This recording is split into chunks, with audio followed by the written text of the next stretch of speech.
Iran Israel সংঘাত ছড়িয়ে পড়ছে বিশ্বজুড়ে, ইউরোপ ও এশিয়ায় সতর্কতা বৃদ্ধি। জ্বালানি সাশ্রয়ে জনসাধারণের উদ্দেশ্যে সরকারের জরুরি নির্দেশনা। খালেদা জিয়া সহ ২০ জন পাচ্ছেন স্বাধীনতা পুরস্কার। গোয়েন্দা নজরদারিতে সরকারি চিকিৎসকরা। যশোরে ব্যবসা প্রতিষ্ঠানে বিদ্যুৎ ব্যবহার অর্ধেকে নামিয়ে আনার সিদ্ধান্ত। ঝিকরগাছায় লটারির মাধ্যমে খাদ্যবান্ধব ডিলার নিয়োগ চূড়ান্ত। শ্রীলঙ্কা ক্রিকেট পুনর্গঠনের বড় উদ্যোগ নিচ্ছে সরকার।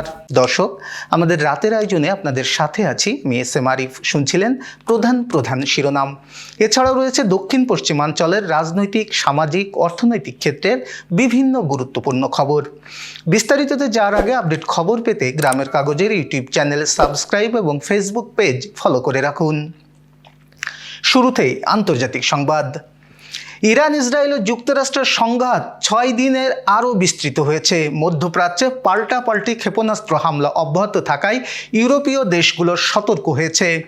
স্পেন সাইপ্রাসে মাঝারি আকারের যুদ্ধজাহাজ পাঠাচ্ছে, ইতালি আকাশ প্রতিরক্ষা সহায়তা দিচ্ছে, আর অস্ট্রেলিয়া সামরিক সরঞ্জাম মোতায়েন করেছে। ইরান তেহরান ও ইরাকি কুর্দিস্তানে ক্ষেপণাস্ত্র নিক্ষেপ করেছে।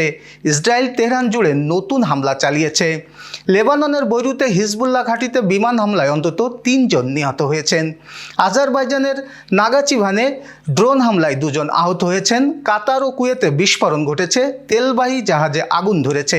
এছাড়া শ্রীলঙ্কার কাছে ইরানি যুদ্ধজাহাজ মোতায়েন হচ্ছে, যা সাবমেরিন হামলার পর দ্বিতীয়বারের মতো অঞ্চলটিতে প্রবেশ করছে। ইরানের পররাষ্ট্রমন্ত্রী অভিযোগ করেছেন যুক্তরাষ্ট্র নৃশংস কাজ করছে। সংঘাতের প্রভাব দ্রুত ছড়িয়ে পড়ায় আন্তর্জাতিক সতর্কতা ও সামরিক তৎপরতা বৃদ্ধি পেয়েছে। এবার অন্যান্য সংবাদ। মধ্যপ্রাচ্যের যুদ্ধ পরিস্থিতিতে আন্তর্জাতিক জ্বালানি সরবরাহে বিঘ্নের আশঙ্কায় জাতীয় জ্বালানি নিরাপত্তা নিশ্চিত করতে জরুরি বিজ্ঞপ্তি জারি করেছে বিদ্যুৎ, জ্বালানি ও খনিজ সম্পদ মন্ত্রণালয়। বিজ্ঞপ্তিতে সরকারি, বেসরকারি প্রতিষ্ঠান, বাণিজ্যিক স্থাপনা ও সব নাগরিককে গ্যাস ও জ্বালানি ব্যবহারে সাশ্রয়ী হওয়ার নির্দেশ দেওয়া হয়েছে। রান্না ও অন্যান্য কাজে গ্যাসের অপচয় রোধ, গ্যাস চালিত যন্ত্রের অপ্রয়োজনীয় ব্যবহার বন্ধ, পাইপলাইন ও বার্নার পরীক্ষা এবং লিকেজ প্রতিরোধে কার্যকর ব্যবস্থা নিতে বলা হয়েছে। অবৈধ গ্যাস ব্যবহার থেকেও বিরত থাকার আহ্বান জানানো হয়েছে। এছাড়া ব্যক্তিগত যানবাহনের পরিবর্তে গণপরিবহন ও কার পুলিং ব্যবহারের উৎসাহ দেওয়া হয়েছে এবং অপ্রয়োজনীয় যাতায়াত কমাতে বলা হয়েছে। সরকারি দপ্তর ও স্বায়ত্তশাসিত প্রতিষ্ঠান সহ বাণিজ্যিক প্রতিষ্ঠানগুলোকে অফিস চলাকালীন এবং পরবর্তী সময়ে জ্বালানি সাশ্রয়ের পদক্ষেপ নিতে নির্দেশ দেওয়া হয়েছে। জাতীয় পর্যায়ে গৌরবোজ্জ্বল অবদানের স্বীকৃতি স্বরূপ সাবেক প্রধানমন্ত্রী খালেদা জিয়া সহ 15 ব্যক্তি ও 5 প্রতিষ্ঠানকে এবছরের স্বাধীনতা পুরস্কার দেওয়ার সিদ্ধান্ত নিয়েছে সরকার। বৃহস্পতিবার সচিবালয়ে অনুষ্ঠিত মন্ত্রিসভা বৈঠকে তালিকা চূড়ান্ত হয়। বৈঠকে সভাপতিত্ব করেন প্রধানমন্ত্রী তারেক রহমান। মন্ত্রিপরিষদ সচিব নাসিমুল গনি এই তথ্য জানান। মরণোত্তর খালেদা জিয়াকে স্বাধীনতা, গণতন্ত্র ও নারী শিক্ষার অবদানের জন্য সম্মাননা দেওয়া হচ্ছে। এছাড়া বিভিন্ন ক্ষেত্রে অবদানের জন্য ব্যক্তি ও প্রতিষ্ঠানের মধ্যে রয়েছে Fauzdarhat Cadet College, Dhaka Medical College হাসপাতাল, Palli Karma Sahayak Foundation, PKSF, SOS Children's Village International in Bangladesh ও গণস্বাস্থ্য কেন্দ্র। স্বাধীনতা পুরস্কার দেশের সর্বোচ্চ বেসামরিক সম্মাননা। 26 মার্চ স্বাধীনতা দিবস উপলক্ষে রাষ্ট্রীয় অনুষ্ঠানে পুরস্কার প্রাপ্তদের 50 গ্রাম স্বর্ণের পদক, 3 লাখ টাকা ও সম্মাননাপত্র দেওয়া হবে। অফিস সময়ে সরকারি হাসপাতালের চিকিৎসকেরা ব্যক্তিগত চেম্বারে রোগী দেখছেন কিনা তা নজরদারিতে গোয়েন্দা সহায়তা নেওয়া হচ্ছে বলে জানিয়েছেন স্বাস্থ্যমন্ত্রী সর্দার সাখাওয়াত হোসেন। একই সঙ্গে সরকারি বিনামূল্যে ওষুধ বাইরে বিক্রি বন্ধেও গোয়েন্দা নজরদারি থাকবে। বৃহস্পতিবার সচিবালয়ে তিনি জানান, গত 4 মার্চ শরীয়তপুরে 250 শয্যা বিশিষ্ট সদর হাসপাতালের junior consultant Rajesh Majumdar biometric হাজিরা দিয়ে অফিস সময়ে একটি বেসরকারি ক্লিনিকে রোগী দেখতে যান। এ ঘটনায় তার BMDC নিবন্ধন 6 মাসের জন্য স্থগিত করা হয়েছে এবং তাকে কারণ দর্শানোর নোটিশ দেওয়া হয়েছে। মন্ত্রী বলেন, চিকিৎসকদের উপস্থিতি এবং সেবাদান তদারকিতে সরকার কঠোর অবস্থানে রয়েছে।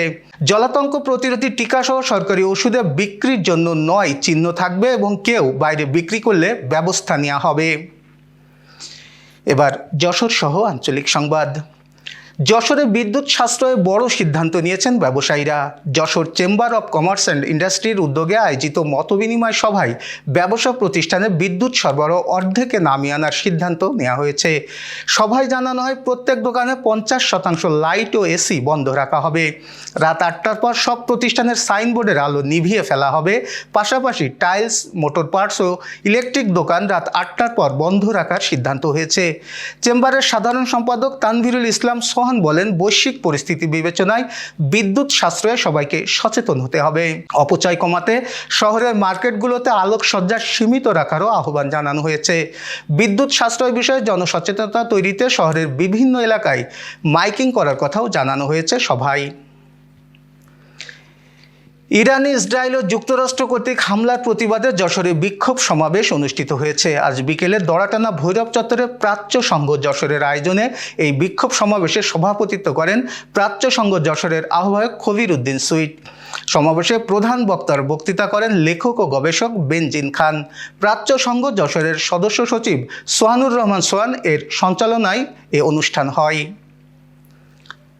যশোর MM কলেজে আলোচনা সভা, দোয়া ও ইফতার মাহফিল অনুষ্ঠিত হয়েছে। আজ আসর নামাজ শেষে কলেজ ক্যাম্পাস চত্বরে কলেজ ছাত্র দলের উদ্যোগে এই অনুষ্ঠান অনুষ্ঠিত হয়।